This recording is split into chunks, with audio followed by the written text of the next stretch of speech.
রব্বুল আলামিন ঘোষণা দিয়ে দিলেন, লা তাহিনু ওয়া লা তাহজানু ওয়া আনতুমুল আ'লাউন। তোমরা চিন্তা করো না, হীনমন্যতায় ভুগো না, তোমরা হতাশ হও না, ওয়া আনতুমুল আ'লাউন, তোমরাই বিজয় হবে। সুবহানাল্লাহ।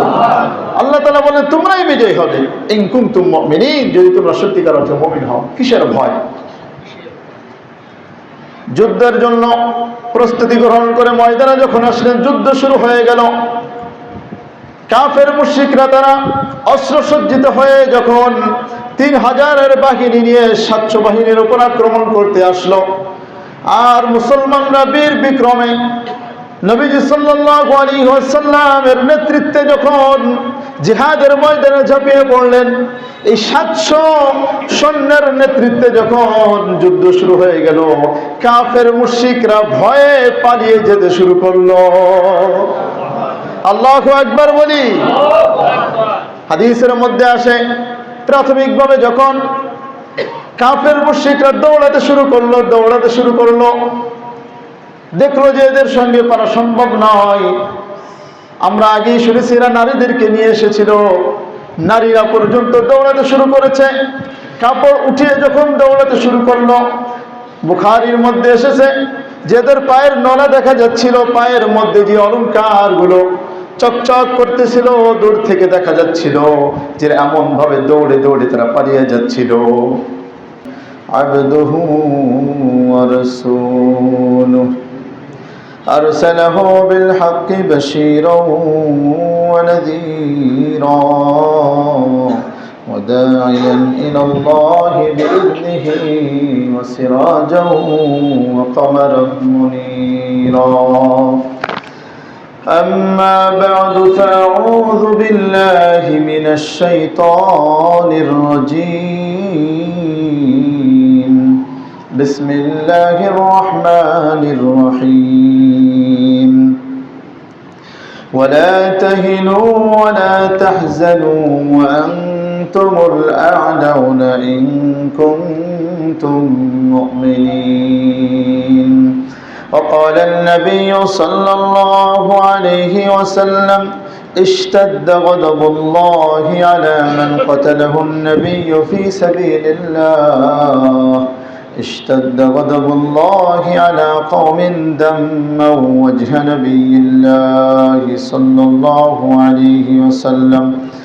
وقال الله سبحانه وتعالى يا أيها الذين آمنوا صلوا عليه وسلموا تسليما. اللهم صل على محمد وعلى آل محمد كما صليت على إبراهيم وعلى آل إبراهيم إنك حميد مجيد. اللهم بارك على محمد وعلى آل محمد كما باركت على إبراهيم وعلى آل إبراهيم إنك حميد مجيد. সম্মানিত মুসল্লিয়ানে কিরাম, আল্লাহ রব্বুল আলামিনের দরবারে আমরা শুকরিয়া জ্ঞাপন করি যে মহান রব্বুল আলামিন আমাদেরকে অত্যন্ত ভালোবেসে পছন্দ করে সাইয়্যিদুল আইয়াম জুমার দিন, সাইয়্যিদুল মাকান, আল্লাহর ঘর মসজিদে আসার বসার তৌফিক দান করেছেন এবং কিছু দ্বীনি আলোচনা করার এবং শোনার তৌফিক দান করেছেন। এজন্য আমরা সকলেই দিল থেকে জোরে সোরে বলি আলহামদুলিল্লাহ। সম্মানিত ভাইরা আমার, আমাদের আলোচনা চলতেছিল সিরাতুন নবী সাল্লাল্লাহু আলাইহি ওয়াসাল্লাম, অর্থাৎ নবীজি সাল্লাল্লাহু আলাইহি ওয়াসাল্লামের জীবনী নিয়ে। সেই আলোচনার ধারাবাহিকতায় নবীজি সাল্লাল্লাহু আলাইহি ওয়াসাল্লামের মাদানী জীবনে যে যুদ্ধগুলো হয়েছিল, সেই যুদ্ধগুলোর মধ্য থেকে অন্যতম কয়েকটি যুদ্ধ নিয়ে আলোচনা করার ইচ্ছা পোষণ করেছি। তার মধ্যে একটি বদরের যুদ্ধ, ঐতিহাসিক যুদ্ধ, এ সম্পর্কে আমরা সংক্ষিপ্তভাবে ইতিপূর্বে জানতে পেরেছি। আরেকটি ঐতিহাসিক যুদ্ধ এবং মুমিনদের জন্য অত্যন্ত শিক্ষণীয় যে যুদ্ধ, উহুদের যুদ্ধ সম্পর্কে ইনশাআল্লাহ আজকে আমরা শুনব। উহুদের যুদ্ধ এটা মুমিনদের জন্য এই যুদ্ধের মধ্যে অনেক বড় বড় শিক্ষণীয় বিষয় রয়েছে এবং উহুদের যুদ্ধ এটা আল্লাহ তাআলার পক্ষ থেকে অনেক বড় একটা পরীক্ষাও ছিল সাহাবীদের জন্য। এমনকি এই পরীক্ষা তাদের মাধ্যমে আল্লাহ তাআলা করিয়েছেন, কিন্তু এই শিক্ষা কিয়ামত পর্যন্ত সকল মানুষের জন্য। আল্লাহ তাআলা দেখতে চান যে তার বিধান মানার জন্য কে কে রাজি আছে। এটা না জেনে আল্লাহ তাআলা কাউকে জান্নাতে দিবেন না। কে কে আল্লাহর রাস্তায় নিজের জীবন বিলিয়ে দেওয়ার জন্য প্রস্তুত আছে। শুধুই কি ঈমানদার হলাম, মুমিন হলাম, রাসূলের আশিক বলে প্রকাশ করলাম, কিন্তু আসলেই কি আমি খাঁটি মুমিন মুসলমান হতে পেরেছি কিনা। আল্লাহ রাব্বুল আলামিন এই উহুদের যুদ্ধের মাধ্যমে একটা বড় ধরনের পরীক্ষা গ্রহণ করেছেন। সুবহানাল্লাহ বলি। উহুদের যুদ্ধের প্রেক্ষাপট এটা শুরু হলো বদরের যুদ্ধকে কেন্দ্র করে। বদরের যুদ্ধে আমরা জেনেছি যে কাফেরদের 70 জন লোক নিহত হয়, জাহান্নামে যায়। তাদের মধ্যে প্রায় 23 থেকে 24 জন বড় বড় লিডার, আবু জাহাল, উতবা, সাইবা সহ বড় বড় লিডার সবগুলো এই যুদ্ধেই তারা নিহত হয়। বদরে যারা যাবেন দেখবেন যে ওখানে বড় একটা কূপের মতো জায়গা আছে, অর্থাৎ হাফ ওয়াল দিয়ে ঘেরাও করা আছে। প্রায় হয়তো চারদিকে হয়তো 10 ফিট বা 13 ফিট এরকম হবে। তো ওই জায়গার মধ্যে, এক জায়গার মধ্যে ওদের যে 23-24 জন বড় বড় লিডার মারা গিয়েছিল, সবগুলোর ওই এক জায়গায় মাটি চাপা দেওয়া হয়েছে। মানুষ গেলে পাথর মেরে আসে। আলহামদুলিল্লাহ বড় একটা পাথর মেরে আসতে পেরেছে। যে যাবেন এটা দেখে আসবেন এবং পাথর মেরে আসবেন প্রয়োজনে। এই সকল কাট্টা কাফের যারা আমার নবীকে কষ্ট দিয়েছে। তো বদরের যুদ্ধে যেমনিভাবে কাফেরদের বড় ধরনের একটা ক্ষতি হয়ে গেল, এটার প্রতিশোধ স্বরূপ তারা উহুদের যুদ্ধের জন্য প্রস্তুতি নিল।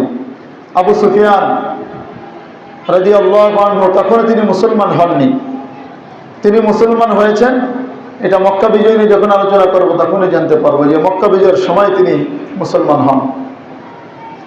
তো তার নেতৃত্বে কাফের মুশরিকরা, মক্কার কাফেররা, তার মধ্যে অন্যতম যেমন আবু জাহালের ছেলে ইকরামা, অনুরূপে আরো কয়েকজন, এরা বড় বড় কয়েকজন এই কাফের আবু সুফিয়ানের কাছে এসেছে যে আমাদের এত বড় ক্ষতি হয়ে গেল, আমাদের তো প্রতিশোধ নেওয়ার দরকার।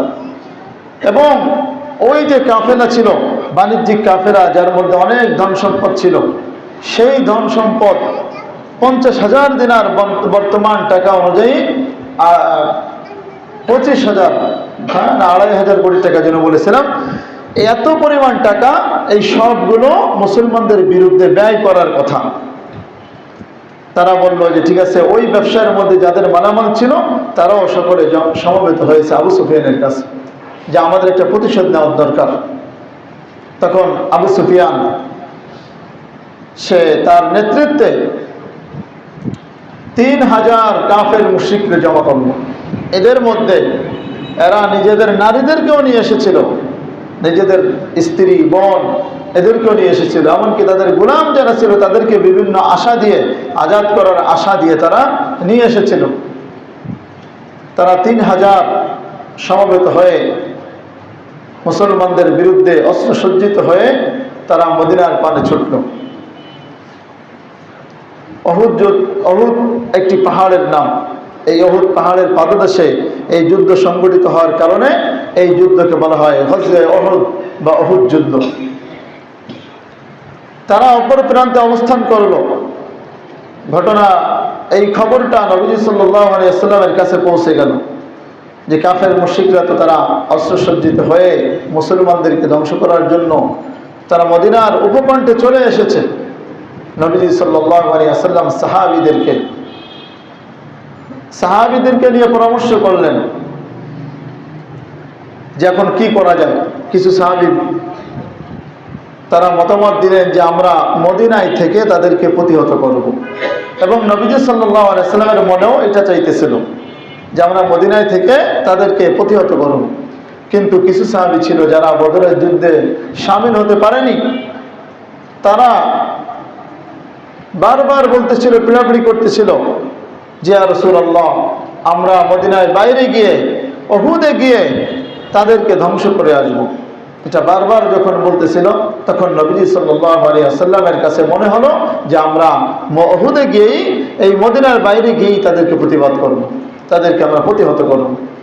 এই সিদ্ধান্ত যখন হলো, নবীজি সাল্লাল্লাহু আলাইহি ওয়াসাল্লাম অস্ত্র হাতে নিলেন, বর্ম পরে তিনি যখন প্রস্তুত হয়ে গেলেন, তখন ওই সকল সাহাবীরা যারা বলতেছিল যে আমরা বাইরে গিয়ে যুদ্ধ করব, তারা এবার বলতেছে যে মনে করতেছে হায় হায় রাসূলুল্লাহ সাল্লাল্লাহু আলাইহি সাল্লাম হয়তো খারাপ মনে করলো কিনা, আমরা এরকম বারবার বললাম। তখন বলতেছে ইয়া রাসূলুল্লাহ, আপনার সিদ্ধান্ত যেটা সেটাই আমরা গ্রহণ করব, অসুবিধা নেই, মদিনায় থেকেই আপনি যুদ্ধ করেন, অসুবিধা নেই। তখন নবীজি সাল্লাল্লাহু আলাইহি সাল্লাম বললেন যে কোনো নবীর জন্য যুদ্ধের পোশাক পরিধান করার পর যুদ্ধ না করে, কাফেরদেরকে দমন না করে বসে থাকা, এটা কোনো নবীর জন্য শোভা পায় না। সুবহানাল্লাহ বলি। নবীজি সাল্লাল্লাহু আলাইহি সাল্লাম প্রস্তুত হলেন এবং বললেন যে এখন সিদ্ধান্ত হয়ে গেছে, আমরা মদিনার বাইরে গিয়ে তাদেরকে প্রতিহত করব, তাদের সঙ্গে যুদ্ধ করব। এখন তোমাদের কাজ ধৈর্য ধারণ করা, সবর করা, সবরের সহিত সাহসিকতার সহিত তোমাদের যুদ্ধ করা তোমাদের উপর দায়িত্ব। উহুদ পাহাড়, এটা আমরা যারা গিয়েছি দেখেছি, বিশাল পাহাড়। উহুদকে উহুদ বলা হয় কেন? এটা ওই এক জায়গায় একটাই পাহাড়, তার সঙ্গে লাগোয়া আর কোনো পাহাড় নাই, যার কারণে উহুদ মানে এক, আর এই জন্য উহুদকে উহুদ বলা হয়। উহুদ পাহাড়ের অনেক ফজিলত রয়েছে। একটা আমরা বলি যে নবীজি সাল্লাল্লাহু আলাইহি ওয়াসাল্লাম বলেন, উহুদুন জাবালুন, উহুদুন জাবালুন ইউহিব্বুনা ওয়া নুহিব্বুহু। উহুদ এমন একটি পাহাড়, যেই পাহাড় আমাদেরকে ভালোবাসে, আমরাও তাদেরকে ভালোবাসি। সুবহানাল্লাহ। উহুদ এমন একটি পাহাড়, যে পাহাড় আমাদেরকে ভালোবাসে এবং আমরা উহুদ পাহাড়কে ভালোবাসি। একটা ফজিলত বললাম যে নবী সাল্লাল্লাহু আলাইহি ওয়াসাল্লাম তিনি ভালোবাসা প্রকাশ করেছেন উহুদ পাহাড়ের প্রতি। নবীজি সাল্লাল্লাহু আলাইহি ওয়াসাল্লাম সাহাবীদেরকে নিয়ে বের হয়ে গেলেন। তাদের তো 3000 আর মুসলমানরা মাত্র 1000। 1000 সৈন্য নিয়ে যখন তিনি বের হলেন, আপনার আইনাইন নামক একটি পাহাড়ের কাছে যখন গেলেন, তখন এই কিছুদূর যাওয়ার পরে রাইসুল মুনাফিকিন আব্দুল্লাহ ইবনে উবাই ইবনে সুলুল, এই ব্যক্তি তার অনুসারী 300 জন লোক নিয়ে সেখান থেকে কেটে পড়ল। মুনাফিকদের কাজ তো এই সামনে আগাই দিয়ে পিছনে সরে যায়। তখন তার অনুসারীদেরকে বুঝালো যে আমরা মতামত দিয়েছিলাম মদিনার ভিতরে থেকে যুদ্ধ করতে, আমাদের কথা যেহেতু নবী মানেননি, তাহলে আমরা কেন সেই নবীর জন্য জীবন দেব? বলেন না নাউজুবিল্লাহ। তখন এই মুনাফিক সে 300 লোক নিয়ে সেখান থেকে পিছনে চলে গেল। থাকলো কত? 700। এই 700 সৈন্য নিয়ে নবীজি সাল্লাল্লাহু আলাইহি ওয়াসাল্লাম 1000-এর বিরুদ্ধে তিনি যুদ্ধ করলেন। 1000-এর বিরুদ্ধে যুদ্ধ করলেন। ভাইরা আমার, নবীজি সাল্লাল্লাহু আলাইহি ওয়াসাল্লাম যুদ্ধের পোশাক পরে সাহাবীদেরকে নিয়ে তিনি বের হয়ে পড়লেন। যখন উহুদ পাহাড়ের কাছে যখন গেলেন, যাওয়ার পরে নবীজি সাল্লাল্লাহু আলাইহি ওয়াসাল্লাম যুদ্ধের জন্য একটা দলকে তিনি আলাদা করলেন। 50 জনের একটা দলকে তিনি আরেকটি ছোট্ট পাহাড়ের উপরে দাঁড় করাই দিলেন যে তোমরা এখানে থাকবা, 50 জন তোমরা এখানে থাকবা, এখান থেকে তোমরা নড়বা না। আমরা যদি তোমরা দেখো যে আমরা বিজয় লাভ করেছি, তখনও তোমরা এখান থেকে নড়বা না। যদি তোমরা দেখো আমরা পরাজিত হয়েছি, আমরা সব মরে গেছি, তারপরে তোমরা এই পাহাড় ছাড়বা না। পাহাড়টা গেলে দেখবেন যে উহুদ পাহাড়ের একটু সাইডে, একটু দূরে ছোট্ট একটি পাহাড়, মানে উহুদ পাহাড়ের তুলনায় ছোট। তারপর আমার মনে হয় যে 5 থেকে 6 তলা সমান হয়ে যাবে। ওই পাহাড়ে দাঁড় করে দিয়েছেন 50 জনের একটি দলকে, যাদেরকে আল্লাহ নবী সাল্লাল্লাহু আলাইহি ওয়াসাল্লাম আদেশ করেছিলেন যে আমাদেরকে যদি তোমরা পরাজিত হতে দেখো, অথবা যেভাবেই তোমরা যে কোনো অবস্থায় দেখো না কেন, এখান থেকে তোমরা কিন্তু নড়বা না। তালহা ইবনে জুবাইর রাদিয়াল্লাহু আনহুকে এখানে নেতৃত্ব দিয়ে দিয়েছিলেন। এরপরে নবীজি সাল্লাল্লাহু আলাইহি ওয়াসাল্লাম 700 সাহাবীদেরকে নিয়ে তিনি গেলেন।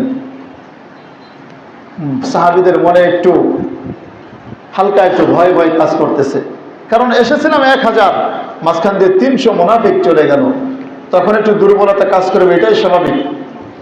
রব্বুল আলামিন ঘোষণা দিয়ে দিলেন, লা তাহিনু ওয়া লা তাহজানু ওয়া আনতুমুল আ'লাউন।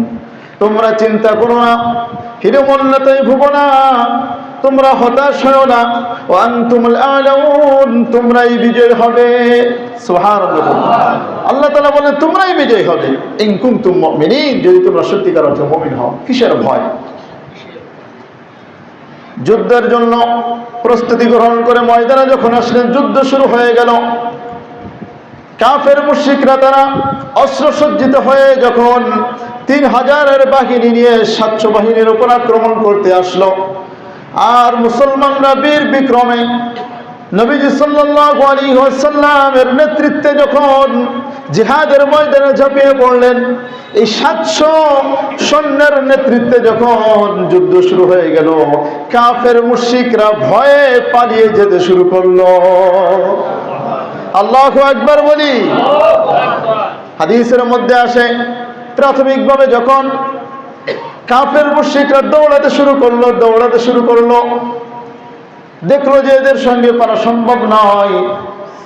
আমরা আগেই শুনেছি এরা নারীদেরকে নিয়ে এসেছিল, নারীরা পর্যন্ত দৌড়াতে শুরু করেছে।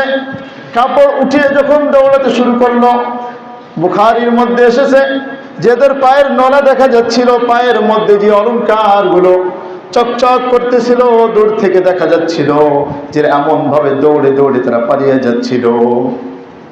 প্রাথমিকভাবে যখন এই যুদ্ধের অবস্থা হলো যে কাফের মুশরিকরা দৌড়াতে শুরু করলো, ওই যে ছোট্ট পাহাড়ে যে 50 জনের দল ছিল, তারা দেখলো যে আমরা তো বিজয় লাভ করে ফেলেছি, দেখতেছি এখন তো আমাদের গনিমত লাভের সময়, কাফেররা তো পরাজিত হয়ে গেল। মুসলমান ভাইয়েরা আমার মনে রাখবেন, নবীজি সাল্লাল্লাহু আলাইহি ওয়াসাল্লামের আদেশ মানাই হলো লক্ষণীয়। ওই 50 জন দলের মধ্যে দ্বিমত হয়ে গেল। অধিকাংশই মনে করলো যে আমরা তো বিজয় হয়ে গিয়েছি, নবীজি বলেছেন আমাদেরকে এখানে থাকার জন্য, যুদ্ধ শেষ, বিজয় মানে যুদ্ধ শেষ, এখন তো আমাদের থাকার প্রয়োজন নেই।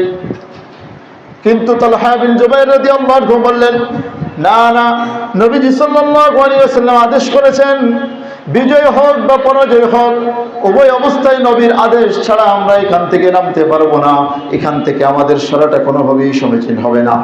কিন্তু কিছু সাহাবী, মাত্র 8 থেকে 10 জন ব্যতীত বাকি সবাই তারা গনিমত লাভের জন্য নিচে চলে আসলো। এদিক থেকে এই কাফের মুশরিকরা যখন পালিয়ে যখন ওই পারে চলে গেল, যাওয়ার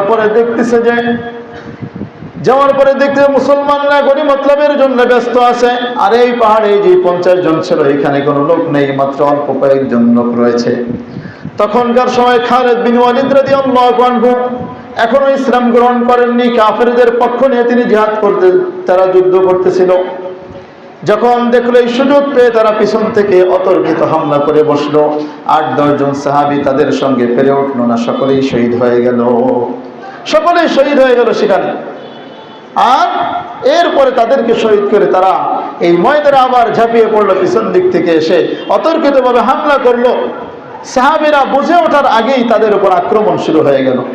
এমন অবস্থা হলো যে মুসলমান আর কাফের একাকার হয়ে গেল, কে কাকে মারছে এটা দেখার সুযোগ নেই। এমনও হয়েছে মুসলমানের হাতে মুসলমান নিহত হয়ে গেছে। যুদ্ধ শুরু হয়ে গেল, আবার কাফেরদের সঙ্গে তুমুলভাবে যুদ্ধ হচ্ছে, মুসলমানরা আহত হচ্ছে, নিহত হয়ে যাচ্ছে, শহীদ হয়ে যাচ্ছে। এমন অবস্থায় তারা দেখলো যে নবীজি সাল্লাল্লাহু আলাইহি ওয়াসাল্লামের প্রতি আক্রমণ আসতেছে, পাথরের আঘাত, তীরের আঘাত। হঠাৎ করে অসতর্কতাবশত নবীজি সাল্লাল্লাহু আলাইহি ওয়াসাল্লামের গায়ে একটি পাথর এসে লাগার সাথে সাথে নবীজি সাল্লাল্লাহু আলাইহি ওয়াসাল্লামের দন্দান মোবারক শহীদ হয়ে যায়। নবীজি সাল্লাল্লাহু আলাইহি ওয়াসাল্লামের সামনের ডান পাশের নিচের এই দাঁতটি শহীদ হয়ে যায়। সাহাবীরা নবীজিকে নিয়ে ঘিরে ধরে, চারিপাশ দিয়ে যখন ঘিরে দাঁড়িয়ে যায়, নবীজি সাল্লাল্লাহু আলাইহি ওয়াসাল্লামকে যখন ঘিরে দাঁড়িয়ে যায় যে আমার নবীর গায়ে যেন একটা তীর যেন না লাগে, একটা পাথরের আঘাত যেন না লাগে। সাহাবীরা কাফেরদের পক্ষ থেকে যে তীর নিক্ষেপ করা হচ্ছে, প্রত্যেকটা তীর নিজেদের গায়ে তারা মেনে নিচ্ছে, নিজেদের গায়ে লাগতেছে, কিন্তু তারা দেখতেছে যে আমার নবীর গায়ে যেন একটা তীর না লাগে। সাহাবীদের গায়ে এমন ভাবে তীর ছুটতে লাগলো, হযরত তালহা রাদিয়াল্লাহু আনহুর গায়ে দেখা গেছে যে পরবর্তীতে যে 80টির উপরেও এরকম তীর এবং বর্ষার আঘাত তার গায়ে রয়েছে। আল্লাহু আকবার। নবীকে বাঁচানোর জন্য তারা নিজের জীবন মিলিয়ে দিচ্ছেন। নবীকে বলতেছেন, ইয়া রাসূলুল্লাহ, আপনি যেন সেফে থাকেন, আমাদের লাগে লাগুক, কোনো অসুবিধা নাই। কাফেরদের থেকে সবগুলো তীর তাদের গায়ে লাগতেছে, কিন্তু নবীর গায়ে যেন একটা না লাগে। অসতর্কতা বশত নবীজি সাল্লাল্লাহু আলাইহি ওয়াসাল্লামের উপর আঘাত লেগে দান্দান মুবারক শহীদ হয়ে যায়। মাথার মধ্যে একটা আঘাত লাগার কারণে মাথার মধ্যে যে কড়া ছিল, অর্থাৎ হেলমেটের যে কড়া, এটা ঢুকে গেল মাথার মধ্যে, ফিনকি দিয়ে রক্ত বের হচ্ছে। মুসলমান ভাইরা আমার, নবীজি সাল্লাল্লাহু আলাইহি ওয়াসাল্লামকে নিয়ে যখন এক পাশে নিয়ে যাওয়া হলো, ছোট্ট একটি গুহার মধ্যে নিয়ে যাওয়া হলো, ওই মাথা থেকে যখন কড়াটা বের হলো, ফিনকি দিয়ে রক্ত বের হচ্ছে, রক্ত বের হয়ে চেহারা মোবারক রক্তে রঞ্জিত হয়ে যায়। নবীজি সাল্লাল্লাহু আলাইহি ওয়াসাল্লাম বুখারী শরীফের হাদিস, যে কাপড় দিয়ে তিনি তার চেহারা মুছতেছেন আর বলতেছিলেন, এই উম্মতের, এই জাতির কল্যাণ কিভাবে হবে যেই জাতি তার নবীকে রক্তে রঞ্জিত করে দেয়, যেই জাতি তার নবীকে আঘাত করে রক্তে রঞ্জিত করে ফেলে, এই জাতির কল্যাণ কিভাবে হবে। নবীজি সাল্লাল্লাহু আলাইহি ওয়াসাল্লাম এই মুহূর্তেও কিন্তু বদদোয়া করেননি। তখন তিনি বলেন, নবীজি সাল্লাল্লাহু আলাইহি ওয়াসাল্লাম আল্লাহ তাআলার কাছে বলেন, আল্লাহুম্মা গফির লিকাওমি ফাইন্নাহুম লা ইয়ালামুন। আল্লাহ, তুমি এই সম্প্রদায়কে তুমি মাফ করে দাও, তুমি এদেরকে ক্ষমা করে দাও, কারণ এরা সত্য সম্পর্কে এখনো জানে না। এইভাবে নবীজি সাল্লাল্লাহু আলাইহি ওয়াসাল্লাম দোয়া করলেন যে তারা যেহেতু বোঝে না, সত্য সম্পর্কে এখনো জানে না, আল্লাহ তুমি তাদেরকে মাফ করে দাও। রক্তে রঞ্জিত হয়ে গেলেন, চেহারা মোবারক রক্তে ভরে গেল। এদিক দিয়ে খবর ছড়িয়ে পড়লো, গুজব ছড়িয়ে পড়লো, কুতিলা মুহাম্মাদুন, যে মুহাম্মদকে হত্যা করা হয়েছে। ঘটনা ঘটলো, মুসআব ইবনে উমাইর নামক এক ব্যক্তি, সাহাবী, একজন সাহাবী রাদিয়াল্লাহু আনহু, তাকে দেখতে হুবহু নবীজি সাল্লাল্লাহু আলাইহি ওয়াসাল্লামের মতো লাগে। সুবহানাল্লাহ, নবীর মতো চেহারা পেয়েছেন, অনেকটাই নবীজি সাল্লাল্লাহু আলাইহি ওয়াসাল্লামের মতো চেহারা, তার সঙ্গে মিল। ইবনে কামিয়া নামক একজন কাফের, এই ব্যক্তি মুসআব ইবনে উমাইর রাদিয়াল্লাহু আনহুকে যুদ্ধের ময়দানে শহীদ করে ফেলল। তিনি অনেক বড় জালিলুল কদর সাহাবী, অনেক সম্মানিত সাহাবী। যখন শহীদ হয়ে গেল, এই ইবনে কামিয়া নামক এই কাফের খবর ছড়িয়ে দিল যে আমি মুহাম্মদকে হত্যা করে ফেলেছি। কোন কোন বর্ণনায় আছে সাথে সাথে শয়তানও মানুষের রূপ নিয়ে ওই কাফেরদের মধ্যে ছড়িয়ে দিল, মুহাম্মদ নিহত হয়ে গিয়েছে, মুহাম্মদ শহীদ হয়ে গেছে সাল্লাল্লাহু আলাইহি ওয়াসাল্লাম। এই খবর যখন ছড়িয়ে পড়ল, কাফের মুশরিকরা আরো খুশি হয়ে গেল। এই খবর ছড়িয়ে পড়ল মুসলমানদের মধ্যেও। মুসলমানরা হতাশা, তারা নিরাশ হয়ে গেল, হতাশ হয়ে গেল। আরে যার জন্য যুদ্ধ করতে এসেছি তিনি যখন নাই, কার জন্য আর যুদ্ধ করব? কেমন যেন বসে পড়েছে, আর কোনো বলই নাই শরীরে। আমার ভাইয়েরা, মনে রাখবেন, নবীজি সাল্লাল্লাহু আলাইহি ওয়াসাল্লাম সহ যুগে যুগে যত নবী এসেছেন, সকলের কাজ ছিল একমাত্র খোদার জমিনে খোদার আইন প্রতিষ্ঠিত করা, ঠিক কিনা? জমিন আল্লাহর, বিধানও হবে আল্লাহ। তারা কাজ করেছেন কার সন্তুষ্টির জন্য? আল্লাহর সন্তুষ্টির জন্য। আমাদের নবীও ব্যতিক্রম নন, তিনিও আল্লাহর সন্তুষ্টির জন্য তিনি মেহনত করেছেন, চেষ্টা করেছেন, জিহাদ করেছেন, ইসলামের দাওয়াত দিয়েছেন। অতএব যুদ্ধ করতে তোমরা এসেছো আল্লাহর সন্তুষ্টির জন্য, নবীর অনুসরণে। তো নবী মরে গেলেই কি ইসলাম শেষ হয়ে যাবে নাকি? তিনি মরে গেলেই কি তোমরা ইসলাম থেকে খারিজ হয়ে যাবা? আর তিনি তো একজন মাধ্যম তোমাদের হিদায়াত পাওয়ার জন্য, তিনি তো চিরকাল থাকবেন না। তিনি যদি এখনো যদি মারা যান তো ইসলাম থেকে তো আর সরে যাওয়ার তোমাদের সুযোগ নেই। আমার ভাইয়েরা, সাহাবীরা নিরাশ হয়ে গেল, কিন্তু যখন আরো কিছু কিছু সাহাবী তারা এখন উদ্যমতার সহিত এই আয়াতগুলো যখন নাজিল হলো, নবীজি সাল্লাল্লাহু আলাইহি ওয়াসাল্লাম জানিয়ে দিলেন যে আমার সাহাবীরা কোথায়।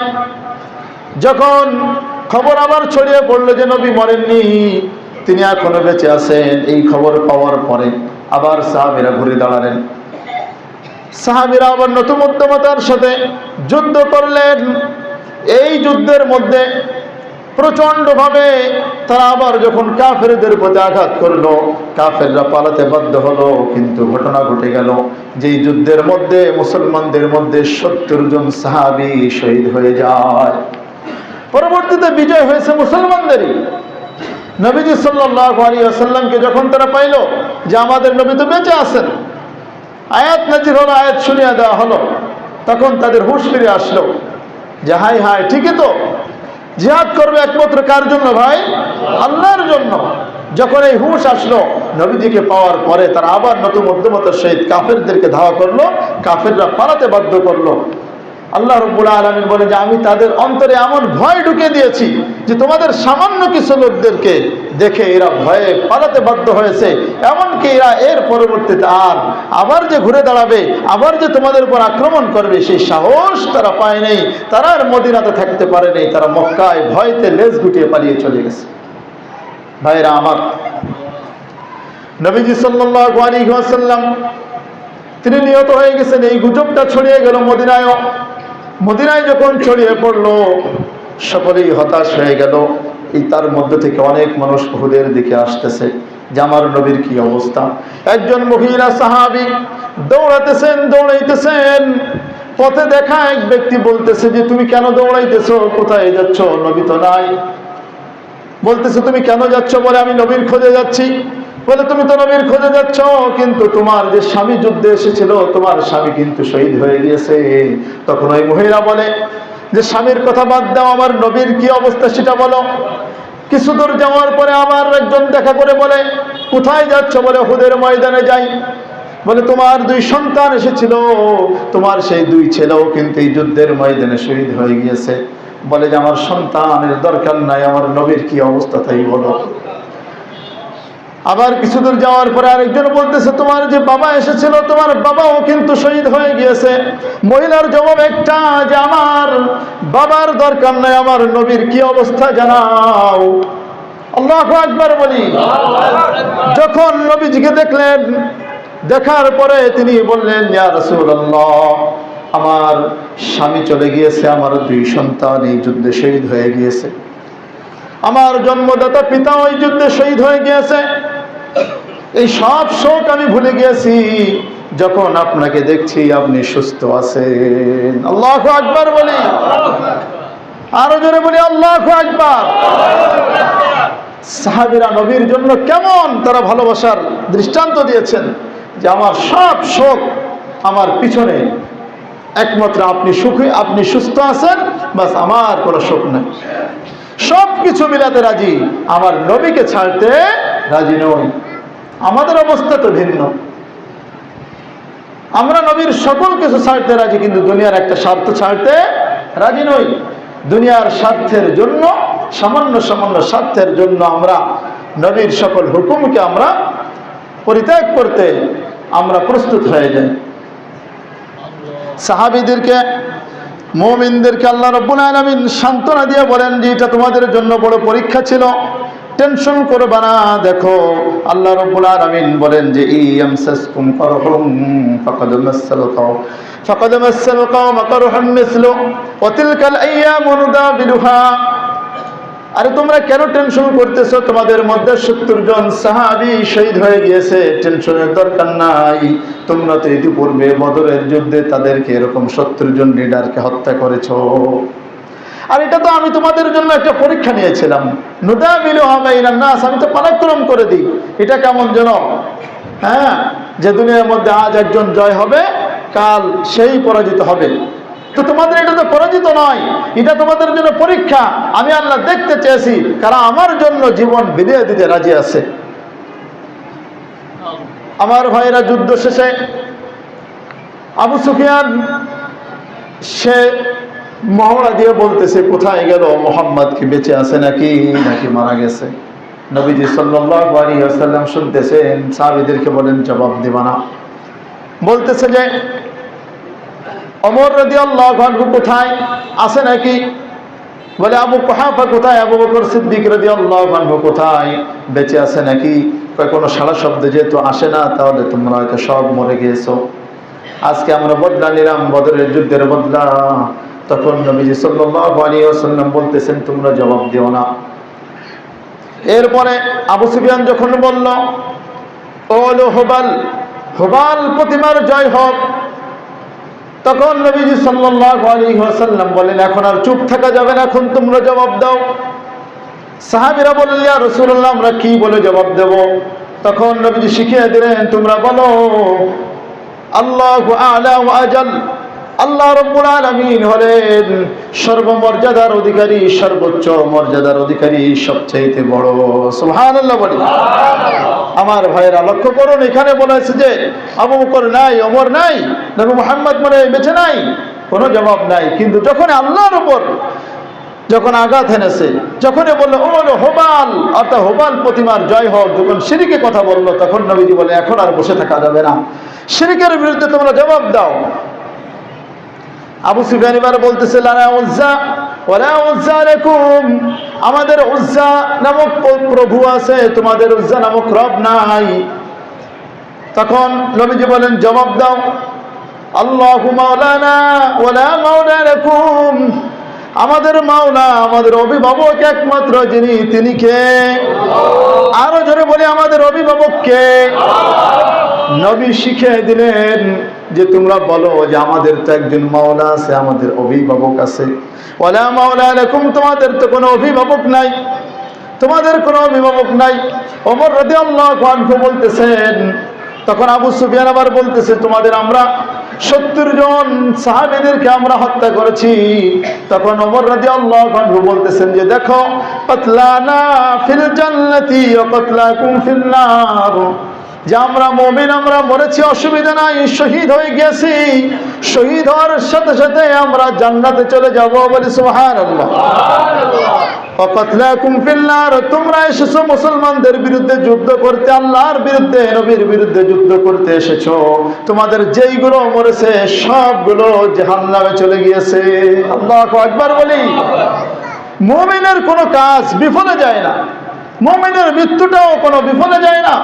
যেই ব্যক্তি মুমিন হবে, আল্লাহর জন্য জীবন বিলিয়ে দিবে, মরে যাওয়ার সাথে সাথে তারা জান্নাতি। বলি সুবহানাল্লাহ। যারা শহীদ হয় এরা মৃত নয়। রব্বুল আলামিন বলেন, লা তাকুলু লিমান ইউকতালু ফি সাবিলিল্লাহি আমওয়াত, যারা আল্লাহর রাস্তায় জিহাদ করে যারা জীবন দেয়, তাদেরকে তোমরা মৃত বলবা না।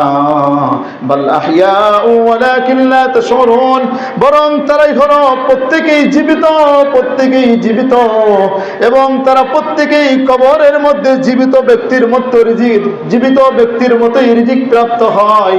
অতএব তোমরা তাদেরকে মৃত বলবা না। আল্লাহর পক্ষ থেকে সার্টিফিকেট শহীদদের জন্য যে তাদেরকে তোমরা মৃত বলবা না। এজন্য শহীদ যারা হবে তাদের ওই অবস্থায়, ওই রক্তমাখা কাপড়েই তাদেরকে দাফন করতে হয়। কিয়ামতের দিন ওরকম রক্তমাখা অবস্থায় তারা উঠবে। বলি সুবহানাল্লাহ। শহীদের অবস্থা এমন যে তারা জান্নাতের মধ্যে সবুজ পাখির মতো জান্নাতের মধ্যে উড়ে বেড়াতে থাকবে। সুবহানাল্লাহ বলি। ওমর রাদিয়াল্লাহু আনহু জবাব দিলেন যে আমাদের মৃত ব্যক্তিরা, আমাদের শহীদ ব্যক্তিরা, তারা তো জান্নাতে মরে যাওয়ার সাথে সাথেই, কিন্তু তোমরা তো মরে যাওয়ার সাথে সাথেই তোমাদের জন্য রয়েছে সেই জাহান্নাম, কঠিন শাস্তি তোমাদের জন্য রয়েছে। ভাইরা আমার, এই ছিল সংক্ষিপ্তভাবে উহুদের যুদ্ধের ঘটনা। এই যুদ্ধের মধ্যে আমাদের জন্য অনেক বড় শিক্ষা রয়েছে। আল্লাহ রাব্বুল আলামিন আমাদেরকে, সাহাবীদেরকে সান্ত্বনা দিয়ে বলতেছেন যে দেখো, তোমরা এখানে টেনশন করো না, তোমরা তো জান্নাতে যাবা, আর আমি তো পরীক্ষা নিয়েছিলাম এটা তোমাদের জন্য। আল্লাহ তাআলা বলেন যে আমি ওয়ালিয়া'লামাল্লাহুল্লাযীনা আমানু ওয়া ইয়াত্তাখিযা মিনকুম, যে আল্লাহ রাব্বুল আলামিন জানতে চান যে কারা সত্যিকার অর্থে মুমিন এবং তোমাদের থেকে কিছু শহীদ হিসেবে আল্লাহ তাআলা গ্রহণ করতে চান। বলি সুবহানাল্লাহ। আল্লাহ বলতেছেন যে আমি গ্রহণ করতে চেয়েছি তোমাদেরকে শহীদ রূপে, শহীদের মর্যাদা আমি তোমাদেরকে দিতে চেয়েছি। এজন্য হয়তো উহুদের যুদ্ধে তোমাদের কিছু লোক শহীদ হয়েছে, এতে তোমাদের চিন্তার কোনো কারণ নাই। ভাইরা আমার, রব্বুল আলামিন বলতেছেন আম হাসিবতুম আন তাদখুলুল জান্নাতা ওয়ালাম্মা ইয়ালামিল্লাহুল্লাযীনা জাহাদু মিনকুম, যে তোমরা কি মনে করেছো যে তোমরা জান্নাতে যাইবা, জান্নাতে প্রবেশ করবা, একদম ঈমান এনেছো বা এতটুকুই জান্নাতে চলে যাবা, আর আল্লাহ তাআলা জেনে নেবেন না যে কারা আল্লাহর রাস্তায় জিহাদ করতে প্রস্তুত, কারা আল্লাহর রাস্তায় জীবন দেওয়ার জন্য প্রস্তুত, এটাকে আল্লাহ তাআলা দেখে নেবেন না? কারা কারা ধৈর্যশীল, কারা কারা দ্বীনের পথে যারা ধৈর্যশীল হয় তাদেরকে আল্লাহ তাআলা দেখে নিতে চান, এই পরীক্ষা আল্লাহ তাআলা নিতে চান। এজন্য আল্লাহ তাআলা উহুদের এই যুদ্ধ ঘটিয়েছেন। এখান থেকে আমাদের যে অনেক বড় বড় শিক্ষা রয়েছে। 1 নম্বর শিক্ষা হলো যে নবীজি সাল্লাল্লাহু আলাইহি ওয়াসাল্লামের কথা যেভাবে যেরকম আছে সেভাবে সেরকম আমাদের মানতে হবে। তারা নবীদের কথা না মানার কারণে প্রাথমিকভাবে তারা শহীদ হয়ে গিয়েছে। কোরআনের বহু আয়াতের মধ্যে প্রমাণিত তাদের এই অপরাধটা আল্লাহ তাআলা ক্ষমা করে দিয়েছেন। রাদিয়াল্লাহু আনহুম ওয়া রাদু আন, যে আল্লাহ তাআলা তাদের উপর সন্তুষ্ট হয়ে গেছেন, তারাও আল্লাহ তাআলার উপর সন্তুষ্ট। আল্লাহ তাআলা সবাইকে ক্ষমা করে দিয়েছেন। একজন সাহাবীরা হলেন মাগফুর, নবীরা হলেন মাসুম, তারা নিষ্পাপ, তাদের দ্বারা গুনাহ হবেই না। আর সাহাবীরা হলেন মাগফুর, অর্থাৎ যাদের মাধ্যমে গুনাহ হবে, গুনাহ হয়েছে, কিন্তু আল্লাহ তাআলা মরার আগে সবাইকে মাফ করে দিয়েছেন। এমনকি সকল সাহাবীদেরকে আল্লাহ তাআলা জান্নাতের ঘোষণা দিয়েছেন। বলি সুবহানাল্লাহ। যদি আশারায়ে মুবাশশিরা নামক আমরা কয়েকজনের নাম জানি, যে হয়তো 10 জন, এটা তো প্রসিদ্ধ, নাকি আরো এর বাইরে আরো অনেক সাহাবীদের ব্যাপারে আল্লাহ রাব্বুল আলামিন জান্নাতের ঘোষণা দিয়েছেন। আর এক কথায় তো আল্লাহ তাআলা সকল সাহাবীদেরকে জান্নাতের ঘোষণা দিয়েছেন।